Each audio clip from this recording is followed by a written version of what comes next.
하나님의 말씀을 같이 보겠습니다. 하나님의 말씀은 누가복음 15장입니다.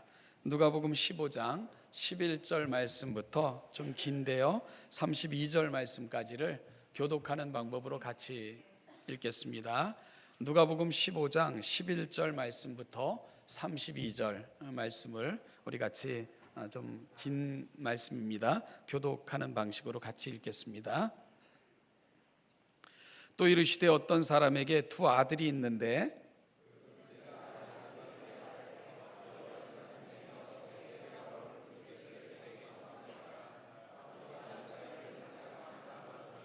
그 며칠이 안 되어 둘째 아들이 재물을 다 모아 가지고 먼 나라에 가 거기서 허랑방탕하여 그 재산을 낭비하더니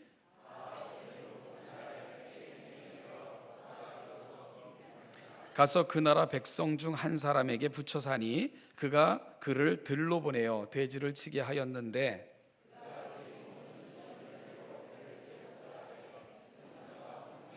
이에 스스로 돌이켜 이르되 내 아버지에게는 양식이 풍족한 품꾼이 얼마나 많은가, 나는 여기서 줄여 죽는구나.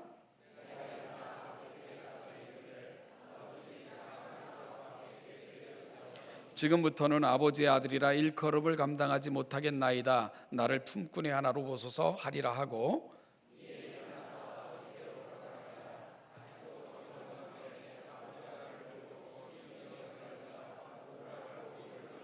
아들이 이르되 아버지, 내가 하늘과 아버지께 죄를 지었사오니 지금부터는 아버지의 아들이라 일컬음을 감당하지 못하겠나이다 하나,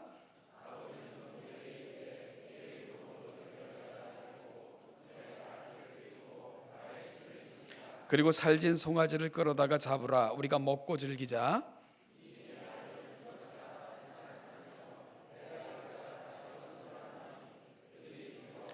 맏아들은 밭에 있다가 돌아와 집에 가까이 왔을 때에 풍악과 춤추는 소리를 듣고 대답하되 당신의 동생이 돌아왔음에 당신의 아버지가 건강한 그를 다시 맞아 드리게 됨으로 인하여 살진 송아지를 잡았나이다 하니,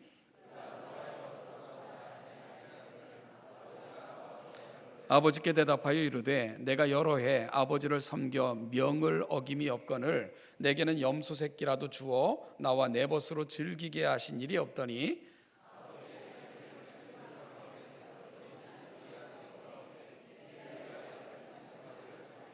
아버지가 이르되 예, 너는 항상 나와 함께 있으니 내 것이 다 내 것이로되 내가 잃었다가 얻었기로 우리가 즐거워하고 기뻐하는 것이 마땅하다 하니라. 아멘. 오늘 읽은 본문에 대해 아주 흥미로운 질문이 있습니다.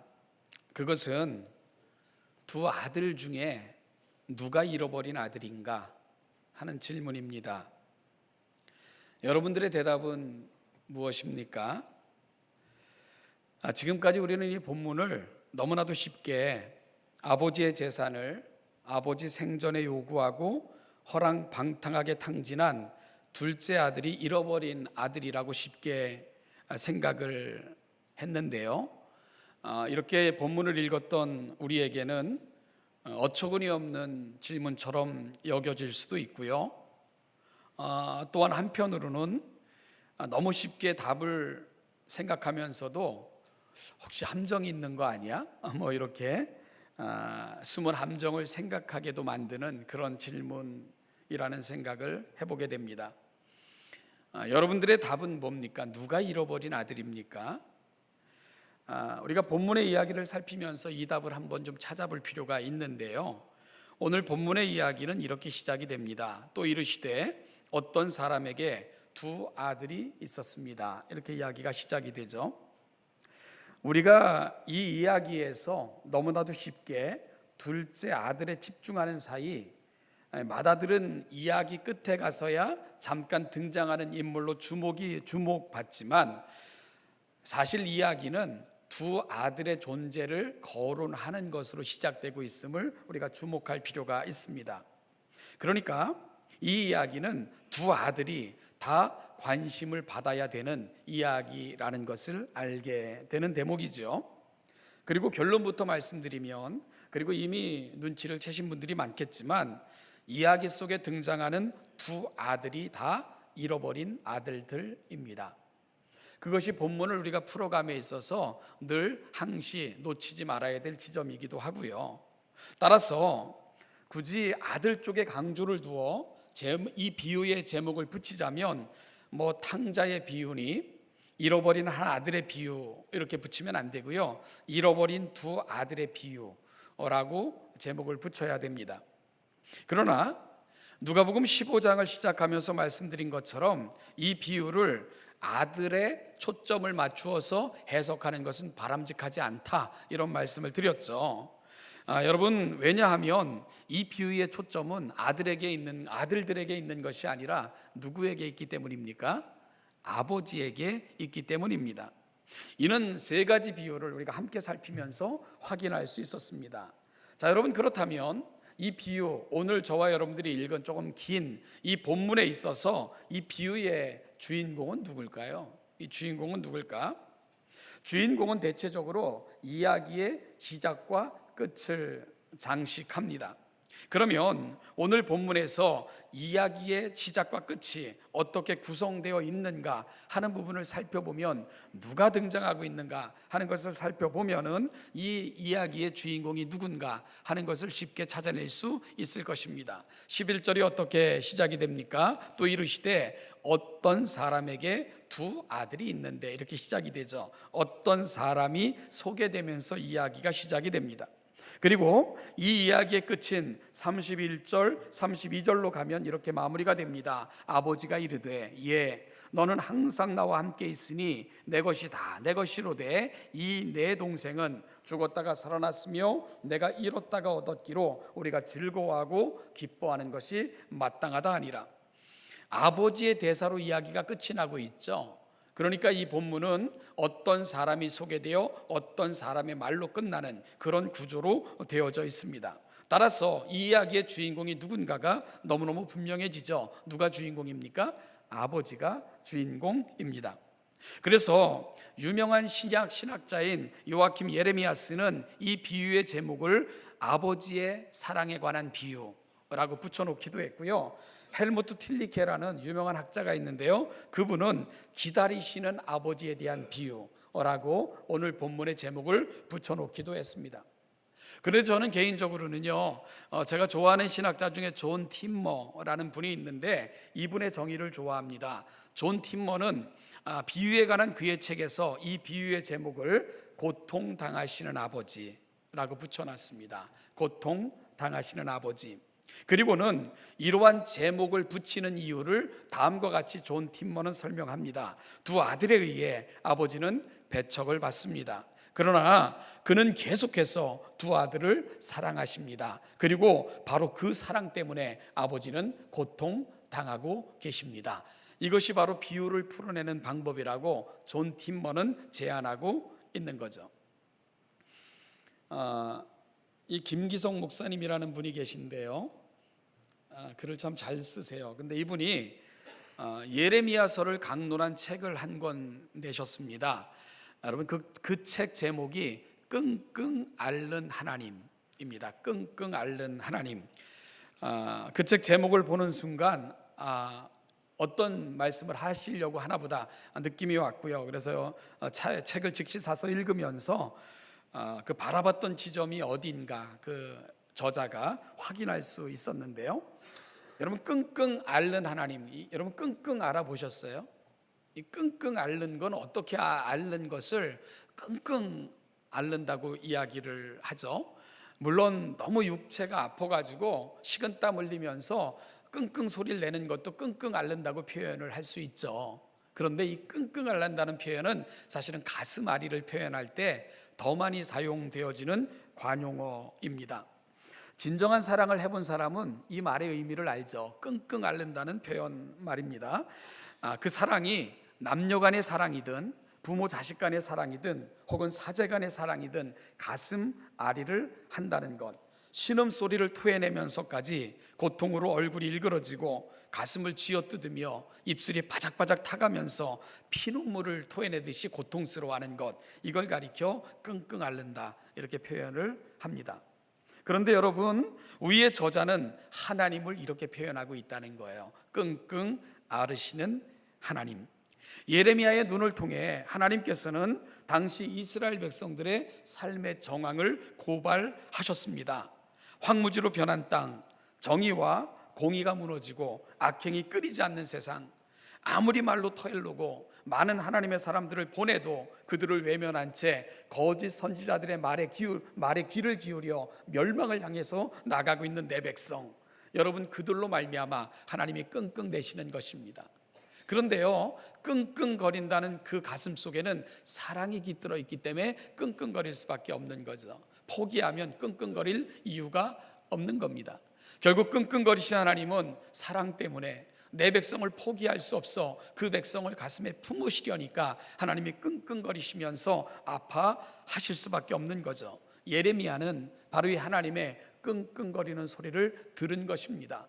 그래서 이것이 그의 메시지가 된 것이고요, 가슴치며 울부짖으며 통곡하며 전하지 않을 수가 없었던 그의 메시지가 되었던 것입니다. 죽음이 위협하며 그를 닥쳐온다 할지라도 하나님의 끙끙거리는 그 신음소리를 듣고는 예레미야는 가만히 앉아 있을 수가 없었던 거예요. 그 가슴에 울리는 하나님의 음성, 그 울음소리를 예레미야는 들었기 때문입니다. 성경은 바로 이 하나님의 신음소리, 이 하나님의 끙끙거리는 소리를 들려주는 책입니다. 그것이 바로 성경입니다. 그 신음소리는 우리가 함께 읽은 오늘 본문을 통해서도 우리가 들려오고 있고요, 들을 수 있어야 됩니다. 그 아버지의 신음소리를 오늘은 두 아들 중에 둘째 아들의 이야기를 통해서 한번 들어보도록 그렇게 하겠습니다. 이 그 학자 중에 케네스 베일리라는 분이 있습니다. 요즘 이분의 책이 이렇게 번역이 되어 많이 읽혀지는 책인데요, 이분은 좀 특이한 신학자입니다. 그러니까 이 성경을 연구하기 위해 성경을 이해하려면 성경이 쓰여진 그 배경을 이해하지 않고는 성경을 이해하기 어렵다. 이래가지고 이분은 직접 중동으로 건너가서요, 그곳에서 12년 이상을 그들 속에 살면서 성경을 연구했던 그런 이력을 가지고 있는 분이 케네스 베일리라는 학자입니다. 부럽기도 하죠. 그가 그 근동 지방에서 살면서 둘째 아들의 요청인 아버지여 나에게 돌아올 재산을 주소서, 아버지 살아 생전에 이 말이 갖고 있는 의미가 뭘까, 이걸 좀 자세히 알고 싶었어요. 그래서요, 이 부분을 가지고 고대 근동, 그 아버지가 살아계실 때 이 재산의 분깃을 요청한다는 것이 어떤 의미입니까 하고 그 지역에 살아가는 사람들에게 인터뷰 형식으로 이 질문에 대한 의미들에 대해서 물었습니다. 여러분, 그가 그곳 사람들과 나누었던 대화의 내용을 한번 들어보십시오. 여러분의 마을에 이러한 요구를 하는 사람을 본 일이 있습니까? 이게 그가 직접 그 속에서 살면서 나눴던 대화예요. 아니요, 그럴 수 있나요? 반문하는 거죠. 그렇다면 이러한 요청을 할 수는 있다고 생각하십니까? 정신 나간 일이지요. 그럴 수 없습니다. 만일 누군가가 그랬다고 합시다. 그러면 어떻게 될까요? 물었죠. 대답합니다. 아마 아버지가 그 아들을 쳤을 것입니다. 그렇고 말고요. 왜요? 그러한 요구는 아버지가 죽었으면 좋겠다는 뜻과 같은 뜻이기 때문이죠. 여러분, 이것이 케네스 베일리라는 학자와 그 마을 사람, 그 지역에 있는 사람들이 주고받았던 내용들입니다. 케네스 베일리는 성경의 배경이 되는 그 지역 사람들과의 대화를 통해서 둘째 아들의 요구가 얼마나 사회적으로 용납될 수 없는 요청인가를 확인해 주고 있는 거죠. 그래서 오랜 연구와 주민들과의 대화, 문헌적인 연구를 통해 케네스 베일리는 이런 결론을 내렸습니다. 내가 조사하고 연구한 바에 의하면 중동 지방의 어떤 문헌에서도 아들들이 아직도 아버지가 정정하게 살아계신 상태에서 유산을 나누어 달라는 예는 찾아보지 못했다. 이것이 케네스 베일리의 결론입니다. 이러한 사실들을 종합해 볼 때요, 둘째 아들의 요구와 처신이 얼마나 어리석고 사회적 통념으로 이해될 수 없는 반인륜적이고 폐륜적인 행위였는가를 알게 되는 것입니다. 더군다나 그는 그렇게 요청한 재산을 곧장 처분해서 멀리 떠나갔습니다. 그리고는 그 모든 재산을 창기와 함께 다 탕진해 버렸지요. 심지어 유대인들이 불결하게 여겨 먹지도 않는 돼지 치는 일을 하며 심지어 배가 고파 돼지들의 먹인 쥐염 열매로 허기진 배를 채워야 하는 비참함에 이르고 맙니다. 여러분, 이것이 오늘 본문 예수님의 비유 그 이야기 속에 등장하는 둘째 아들이 처한 현실입니다.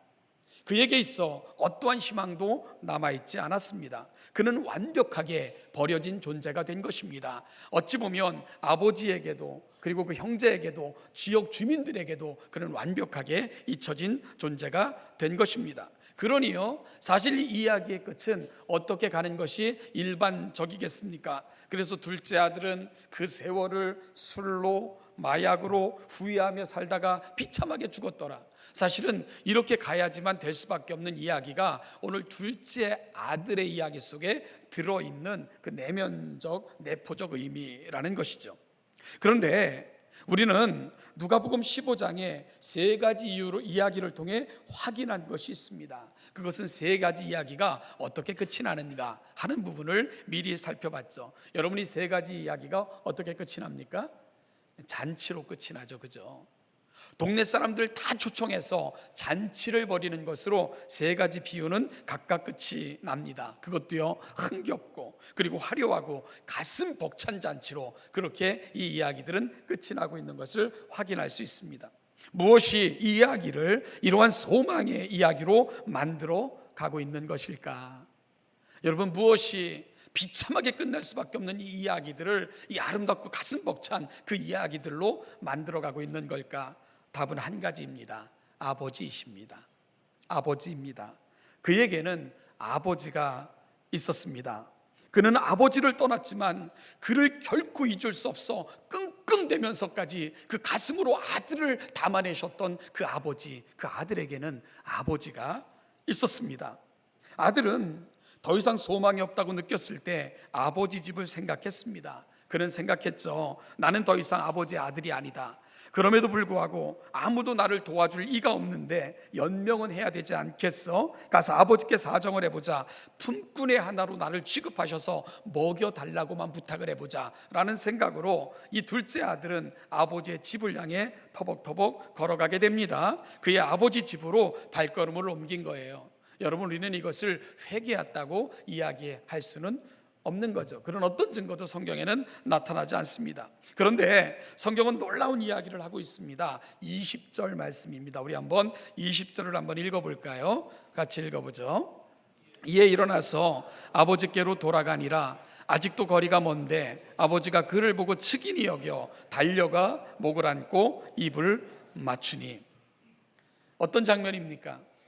아들이 집을 향해 가고 있는 장면이죠. 아들은 집이 가까울수록 그 마음이 어땠을까요? 이제 집이야. 그리던 집이야. 그럴 수 있었을까요? 두려움이 밀려왔겠죠. 그래서 머리를 숙인 채 집에 가까이 갈수록 그의 발걸음은 점점점 무거워지고요, 느려졌을 것입니다. 혹시라도 자기를 알아보는 이가 있을까? 혹시라도 누군가를 만날까? 그는 두려워하면서 그 길을 걸어가고 있었을 것입니다. 저 멀리 집이 보입니다. 그럴수록 그의 발걸음은 더욱더 무거워지는 것을 느꼈겠죠. 그런데요, 그를 먼저 알아보고 달려오는 이가 있었습니다. 누굽니까? 바로 아버지입니다. 그렇게 먼 거리를 달려가신 아버지는 그 아들을 가슴에 안고는 그 얼굴을 쓰다듬으며 그 입에 입을 맞추셨습니다. 베일리의 말을 빌리면 이 부분을 좀 더 잘 납득하며 이해할 수 있을 거예요. 여러분, 그 당시 사회적인 정황, 지금도 동양 문화권을 이렇게 표현을 합니다. 그 정도의 나이와 사회적 지위가 있는 사람은 항상 품위 있게 천천히 걷는 법입니다. 30을 넘긴 사람은 결코 뛰지 않습니다. 이게 유대인들이라는 거예요. 그리고 이게 중동 지방 사람들의 모습이라는 겁니다. 그리고 낮에요, 중동 사람들 뛰어다니는 모습은 상상할 수 없다는 거죠. 우리의 문화도 별다르지 않겠죠. 그죠? 여러분들 반가운 마음을 잘 표현 안 하죠. 그죠?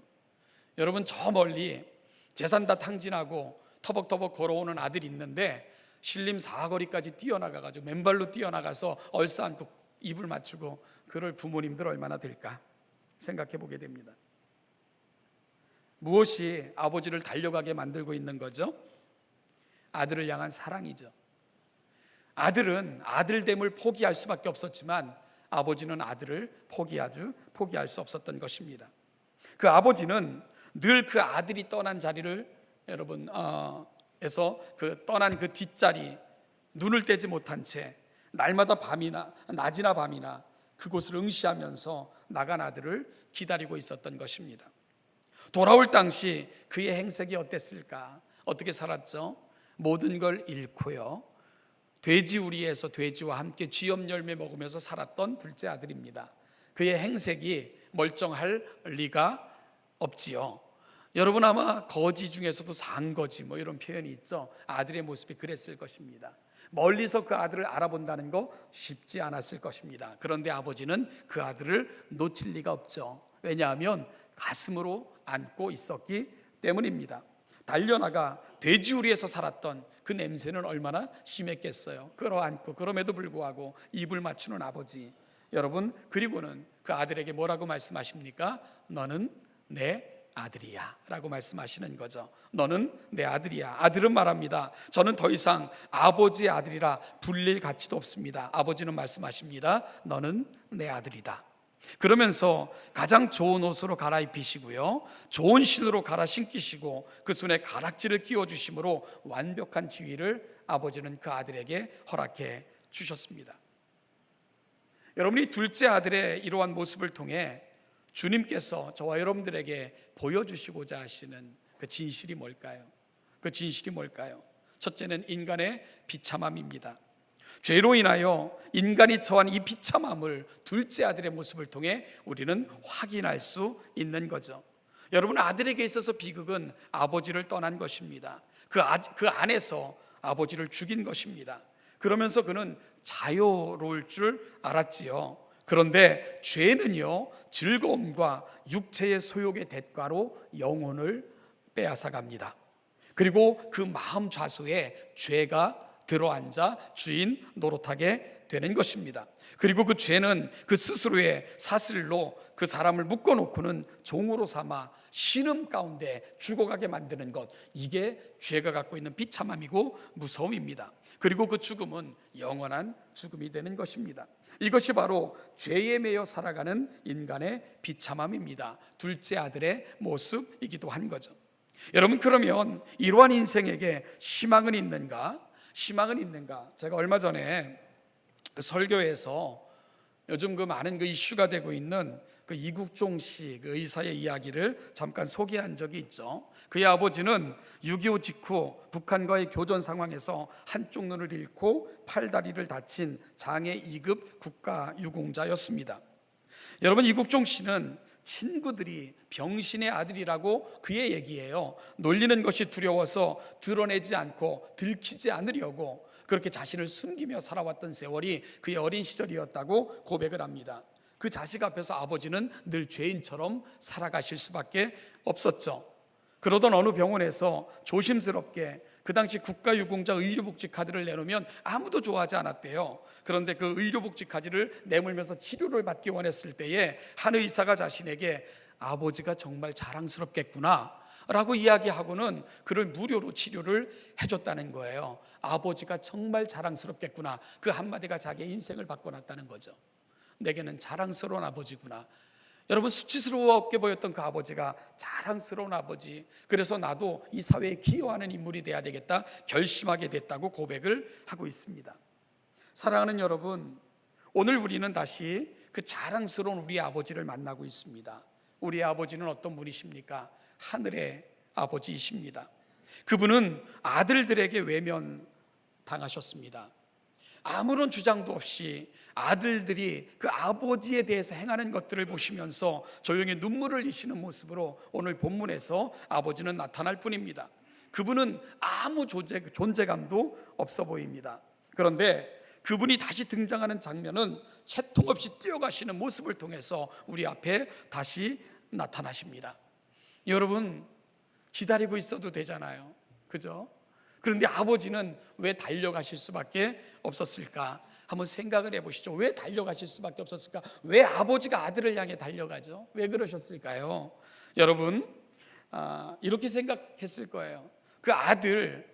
마을 입구에서 집까지 걸어오는 길, 이 길은 험난한 길입니다. 혹시라도 그 동네 사람들을 만나거나 혹시라도 그를 알아보는 사람을 만난다면 그는 큰 수치를 당할 것이 분명해 보입니다. 어떤 사람들은 욕할 거예요. 야, 벼룩도 낯짝 있지. 네 놈이 감히 어디라고 여길 다시 와. 네 놈이 나간 후에 네 아버지 어떻게 살았는 줄 알아? 아마 어떤 사람은요, 욕하고 저주하며 돌을 던졌을지도 모를 일입니다. 여러분, 아버지는 그걸 아는 거예요. 그래서 아버지가 아들을 향해 달려나가는 것입니다. 그리고 아버지는 그 아들을 가슴에 품고 집까지 아들을 데려오며 그 아들이 당할 수치와 고통을 그 아버지가 다 감내하고 계신 것입니다. 아버지가 그 모든 것을 가슴으로 담아내고 계시는 거예요. 여러분, 왜 잔치를 벌이는 줄 압니까? 공적으로 선포하는 거예요. 혹시라도 있을 불미스러운 모든 것을 아버지가 미연에다 방지하는 겁니다. 이는 내 아들이야. 내가 사랑하는 이 모든 것을 내가 회복시켰어. 모든 동네 사람들에게 공적으로 아버지는 선포하고 계셨던 것입니다. 이게 아버지예요. 이게 달려나가시는 아버지, 잔치를 벌이시는 아버지, 이 모든 것이 누구 때문입니까? 아들 때문인 거예요. 아들에게 닥칠지도 모를 위험, 아들이 당해야 될지도 모를 수치, 아들이 경험해야 될지도 모를 그 마음 아픔, 아버지가 다 감내하시며 이 모든 것들을 만들어가고 계신 것입니다. 그 아버지의 가슴이 그 아들의 유일한 소망인 거죠. 여러분, 우리 아버지의 이야기입니다. 저와 여러분들의 아버지, 하늘의 아버지, 그분의 이야기입니다. 사랑하는 신원여러분께 성도 여러분, 오늘 우리가 어떻게 여기까지 오게 됐는가? 우리가 어떻게 여기에 있게 됐는가? 오늘 우리가 함께 읽은 주님의 이야기는 결국 우리의 이야기입니다. 죄에 팔려 죄의 종로로 타다가 영원히 죽은 우리들, 그런 우리에게 친히 찾아오셔서 우리의 모든 부끄러움과 수치를 제하시고 영원한 자녀의 옷을 입혀주시고는 세상의 그 어떤 권세도 우리를 정죄하지 못하도록 친히 아버지가 우리를 가슴에 안고 세상을 향하여 악한 자들을 향하여 이렇게 선포하신 겁니다. 내 아들이야, 내 아들이야, 아무도 손대지 마, 내 아들이야. 바로 그 아버지, 그 가슴 속에서 오늘 저와 여러분들이 소망 있는 자로 이 자리에 앉아있게 된 것입니다.